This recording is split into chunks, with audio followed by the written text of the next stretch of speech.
In today's video, I'm going to show you a trade I took on NASDAQ today using fundamental and technical analysis. Let's get right into the video. So jumping right into the video, we're going to be taking a look at NASDAQ on a 5-minute time frame. We're going to go back to replay mode. And I say this in all my videos, but full disclaimer, I know every single trader in the world is the best trader on replay mode. So the strategy that I'm about to show you, it doesn't work 100% of the time. Just use proper risk management. It's not going to work 100%. If you're new to trading, you still have to put in time, effort, and make sure that you're taking good solid trade. But let's get into it. Right before the market opened, 8:25 a.m., which is my time, it opens at 8:30. We were taking a look. This is what I see on the charts. I see a clear resistance here. I'm marking off my support and resistance zones. I see a clear what was once resistance, now support.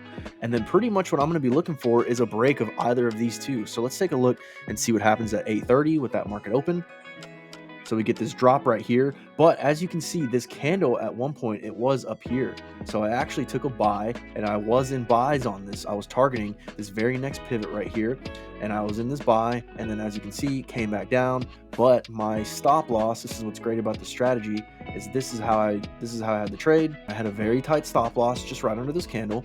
So as soon as this went up, I was like, okay, I'm in a little bit of profit, and then it just completely flipped. But my stop is so tight, it got me out. I took a loss, but I want you to see what happens here. This candle, it came out, broke these lows. So now I'm in this trade. I switched my, I don't want to say bias because I'm overall bullish on NAS still, but I switched and took this trade for sells, and I was targeting this next pivot here. So I am in this trade. Let's continue.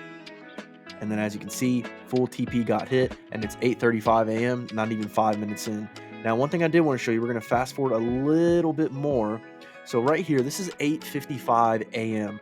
This was right before two pieces of data we had coming out. As you can see today, we had ISM services come out and Jolt's job opening. So we were forecasted to have 53.5 and 7.73 million for Jolt's job opening. So we came out actually above expected on both 54.1, 8.10 million. So what this means, this is good for the United States dollar.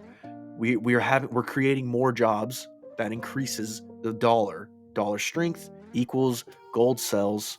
So I was looking at gold as well to see what gold was doing at this time, and it was absolutely dumping, and dollar was extremely bullish. There was a giant candle. I'll show you right now, right when this news came out. Perfect example right here. This came out at 9 a.m. my time. I know this is 10 a.m., but this is Eastern time. I'm on Central time. So it came out at 9 a.m. and look right here. Boom, right at 9 a.m. You see that big dollar strength. Obviously, that is due to the fundamentals, due to the news coming out. So what this means as well is we're gonna see more weakness in NASDAQ as well. So let's take a look and see what happened with NAS. Take a look and see, because in 5 minutes that news candle's coming out for NAS. Let's see what happens. Pretty simple, pretty obvious. Let's continue. And I would imagine that second pivot exactly is going to get hit. So just what a day, what a simple, easy day. Now, I will say I actually did, once I saw the data come out higher than expected, I actually did end up taking a sell once I saw these lows get broken again. I had a very tight stop loss, and then I didn't quite hold this one all the way to the pivot. I was just up so big, I actually got out around here, and then I was done for the day. So I had three trades for the day, and my very first one was a loss, and then the next two I took some big wins, and it was a great day. And that's really the strategy. That's where you learn how to use support and resistance, take your breakout trade, but then also at the same time learning fundamentals, using that and applying it to the charts. Thank you so much for watching another Trader Studio video. I hope you learned something from that. If you want to see more videos, make sure to like, comment, and subscribe, and we'll see you in the next one.